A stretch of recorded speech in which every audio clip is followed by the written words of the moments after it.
Yeah, under promise, over deliver. That's it. Now Lou's looking at this, I think, for the first time, but Lou's crew is going to be cleaning this up before. Welcome, Lou. Welcome before we know. So. Lou, who won the team? Oh, one's gone. One's gone. You cannot edit that one. You cannot edit that. It's all good. I came from the mud. There's dirt on my hands. Strong like a tree. There's roots where I stand. Oh, I've been running from the law. Hope they won't shoot me down soon.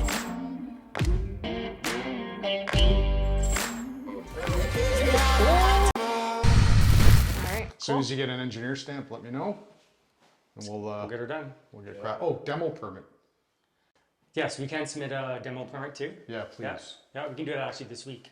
So we have a few inspectors that we work really close with, as well as the city themselves, and they've kind of advised us on how to go about to get specific and certain permits, so we can kind of start before we get the actual building permits. Where they're okay with us getting like the demo, the framing, the structural, even some of the mechanicals done, and then we wait for inspection. So we got submission this weekend and 6 months of construction. We're holding them to 6 months. It's Submission on camera. We don't have to record it. It's on camera. It's on camera. I'm out. And you said the demolition permit submission, not I'm good. actual permit. Already recorded. Probably one of the top 5 worst houses that we've ever worked on, taken on as a project. We're not partners on this one. This is just for a client. This was her first project, so congratulations to her for taking this on. This is the one that can I talk numbers? Can I mention numbers? Sure. So she bought this for 507. So that's 507,000, and we just got the refi back through the appraisal. Or should I say she did, for $1,225,000. Good for her. So all in total with the private money, the construction, the permits, she was about 400,000 roughly. So she's all out. She was really worried for a bit because the market was dropping, whether she was going to hit the refi, but she did. So she's extremely happy, and I think she's going to work with us for short-term, mid-term stuff. Yeah. And I will say, on top of a contractor, you are an appraisal negotiator, because he's very humble, but he had a big part in getting the top appraisal number. So there's my mentor. Come do a walkthrough. It is nice. I feel like we could walk into most of these projects and know which ones are from Wise Construction, because it's very similar everywhere, right? Like similar paint, flooring, kitchens. I mean, it's better to buy in bulk. So this is all our standard finishes. Lou really kind of deals with all the finishing stuff. Yeah, it's nice, very modern. So it's like one of the things, I don't know, we always like to put those are called Aria floor vents. Just a nice little touch rather than putting like a $3 vent there. But yeah, this is all our standard stuff. Like most of the stuff we stock in-house. I think everything we stock here is kind of in-house for the most part. So yeah, this is our finished product. Painter forgot to paint this door. Painter's not done yet. So this is the nuts and bolts of every house, your mechanical room. There are 2 furnaces in here. There's one for the basement main floor. For anyone who hasn't seen this yet, what this is a in-furnace smoke detector. So if there's a gas leak, this actually shuts the furnace down completely and shuts the gas down completely. This is a requirement for conversions under building code and fire code. We ran 2 hot water tanks as well. One for the main floor unit, one for the second floor unit. What's the interest rates that we should be using right now, or for the next year? Anywhere from prime, which is 4.7 minus 50 to minus 25 today, and then going forward, prime is going to probably increase by another 1%. So 5%'s a good, yeah. Yeah. So if we Yeah. can cash flow on exit at our estimated ARV at 5%, we're okay. Yeah, that's right. Perfect. And what are people qualifying at now with the interest rates are going to be at 5%? What is it, like 7%? Close to 7%, because now if you take the rate plus 2%, it's higher than the 5.25 that was introduced at the time of the stress test. So the bar is going up. So So it's close to 7% right now, yeah. just, I don't know. Okay, in my quick, you called it one while back napkin math. So in my head, on my napkin math, what does an average, I guess, person or family have to make income-wise to qualify for that? It sounds like it's going to be somewhere in the twos. Well, affordability has gone down so far by about 12%. So this is the beauty about real estate investing for those who are generating rental income through properties. That rental income keeps helping the deal. We're not reliant as heavily on personal income alone. Wow. So real estate investors or buying something with a secondary suite, anything that brings rental income to the deal is going to help qualification. But for the average person coming in to buy a family home, It's harder. going to be harder and harder unless they bring someone else to help the deal or they put a higher down payment to continue to qualify for what they wanted to qualify for. Hi, Ryan. Hello. My question today is, if I'm an investor and I'm trying to change my portfolio going from single-family home investments into multifamily, what do you recommend? There are certain legal aspects of that I should consider before venturing into that sector. Sure.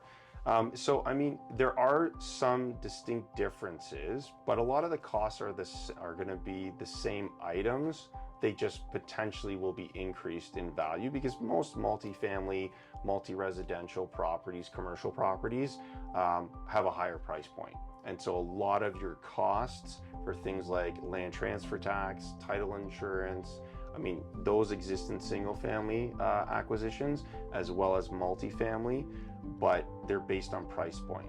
So as your price point increases with multifamily, you're going to have higher price points to budget for your land transfer tax and your title insurance.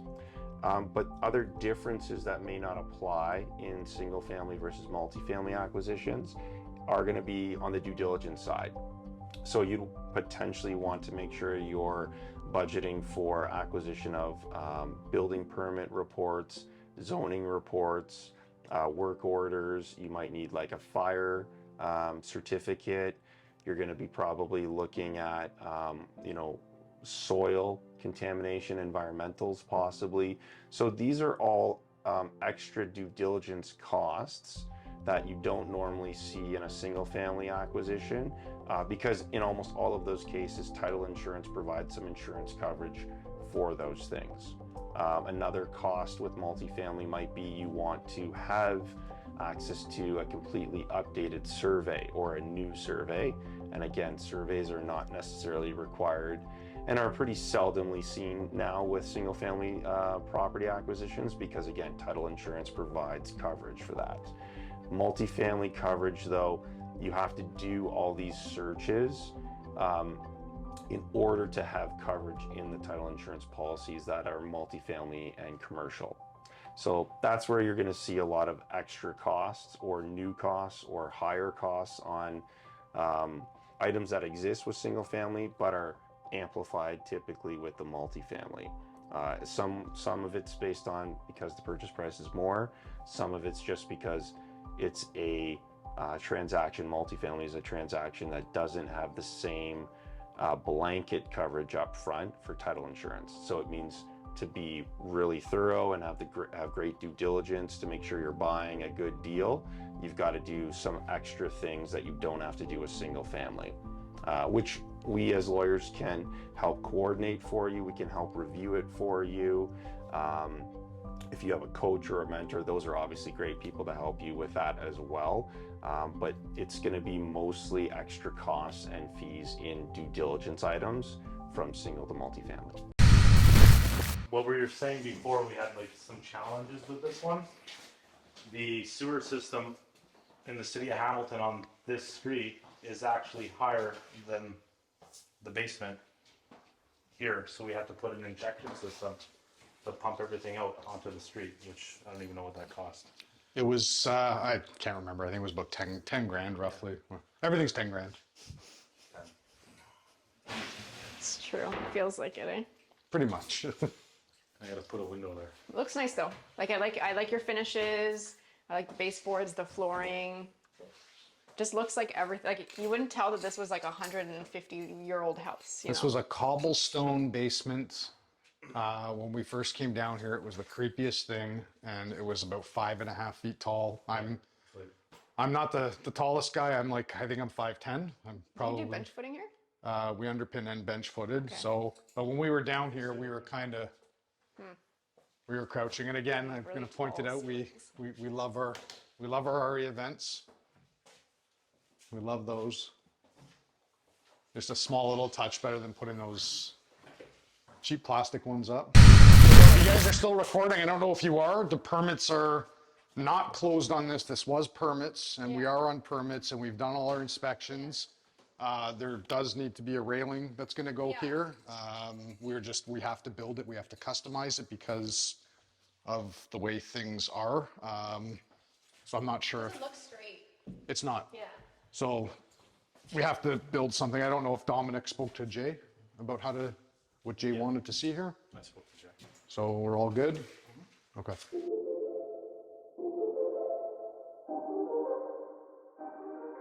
So we're hearing that mortgage qualification is getting tougher. So why is that? And what are some strategies that you recommend that investors can adapt with?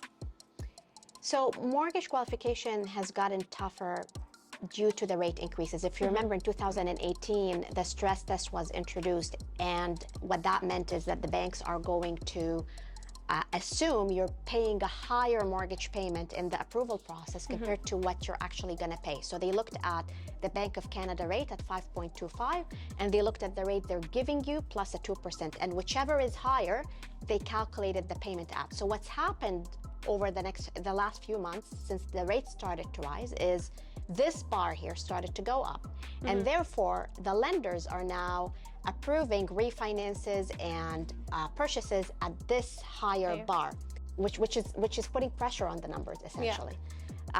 So that's the reason why. Now, what can we do about it as investors?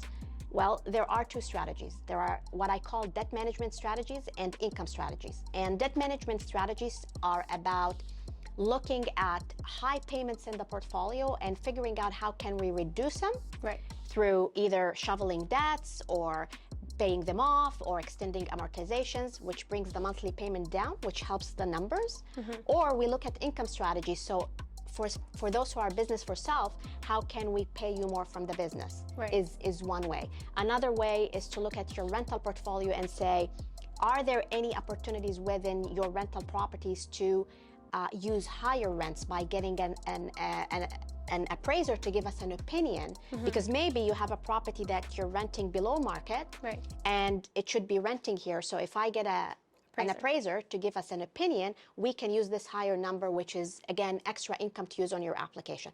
So being proactive about these strategies is what's going to help investors maximize their borrowing power going forward, and avoiding situations where their deal is getting declined with the current bank, or where they have to shift their deal from an A lender to a B lender, or put a higher down payment or pay higher interest. Awesome. So this is the stuff that makes in our world, with the people we work with, really it makes the most amount of sense, because we're coming in, we're buying it at a highly discounted price. We're able to get, I think, great financing at 9-10%, which is really good, and we're able to execute. And probably the lift on this is probably going to be somewhere, well, hard to say in this market, but for sure 100%. How long is the rent going to take, you think? The renos, once we get permits, we'll probably be 4, maybe 5 months on the renos, but the whole project, I think we budgeted. We always budget 12 always months, budget even a if year. we think it's going to take a little bit less, just because that way our partners are happy with us and we under promise and over deliver. So, but if it was according to Lou, maybe it'd be done in 6 months. Yeah, but it's always good to get a 12-month loan and With the give you guys an numbers, option out. Like Yeah. our numbers are based upon 12 months. They're good at 12 months, right? The investors understand 12 months. If we deliver a project in 8, 9, 10 months, 11 months, then we look better to the investors. We look better to our partners, right? Yeah. And we actually pull a little bit more money out because we've budgeted higher and we're going to be less. Yeah, under promise, over deliver.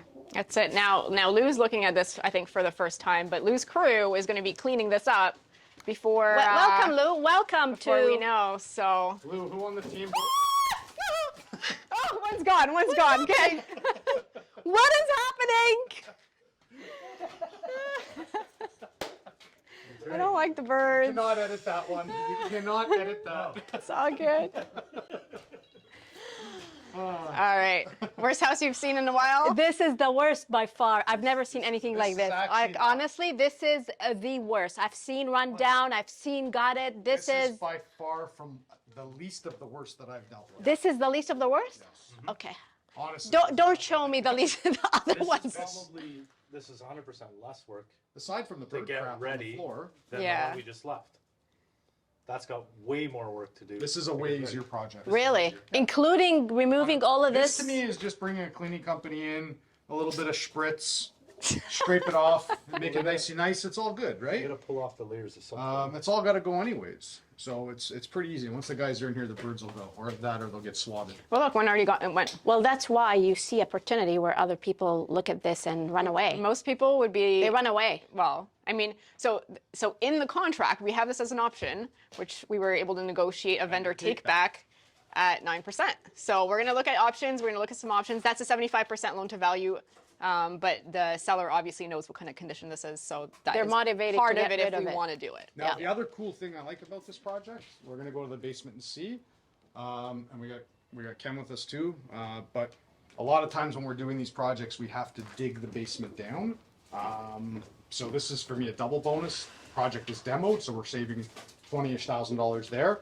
The basement's already been underpinned, so we actually have it's a two level basement. We have like 7+ feet in one section, 8 feet in another section, and that's probably saving us another, we say 40 grand. At least, yeah. So on this project, we're saving $60,000 between the underpinning and between the demo. Final question. What is your goal for the next 2 years? Ken, we'll start with you. Yeah, my goal is to keep pushing myself into the land development space. To really, I see the need here in Ontario we need more dwelling units, we need more housing. I believe that the future is in housing creation, not housing renovation. You have to be out there creating units that never existed before. Yep. And so one way of doing that is through commercial conversions. The other way of doing that is through land development. And so I've been actively pursuing different projects and getting myself to be a developer. I should have my Tarion license this summer. I've done all the courses. I'll be registered, licensed, insured to be able to start new construction. So yeah. Amazing. Nice. I would say the next 2 years, I'm more looking at recreational property, getting recreational properties for my family to enjoy, for myself to enjoy, but also to invest in short-term, mid-term rentals. I feel like the cash flow potential is very good there. And a lot of people, I guess the last couple of years have stopped traveling more internationally, and it's still a slower rise, but I think a lot of people are enjoying the local areas more, and I also want to be enjoying the local areas more. So that's what I'm looking at right now. To acquire my first multifamily property and then explore the options of short-term rentals, because like you said, there's a lot of potential there for sure in terms of being able to generate more cash flow, and then also just being able to take that multifamily property and seeing how I could leverage that property to be able to eventually scale and buy more. Okay. All right. Very good. Lee.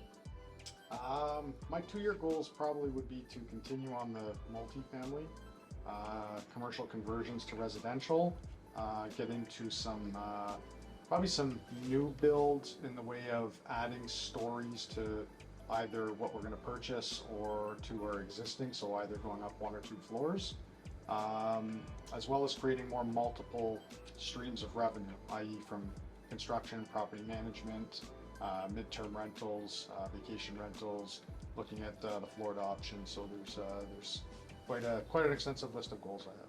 All right, very cool. So my goal is a little bit different. Although I do want to do lots of real estate deals, I want to make sure that I enjoy my lifestyle and I can spend 3 months at the cottage in the summer at least and get away for the winter. But it's about that work-life balance, and it's about the investor life balancing that with fun and you know, doing what you love to do, because ultimately we just have the one life. We're only here for a short amount of time, and it's not always about work, and it is not always about deals. Do want to adjust how we had it laid out. So this will free up a lot of space in our kitchen, living, dining room. We know we're going to take this deal to a lender that allows you to break the mortgage for a 3-month interest penalty, but I just wanted to comment on variable rates. Not every variable rate is breakable with a penalty. Some of them you cannot break unless you sell the property. Oh, I've been running from the law.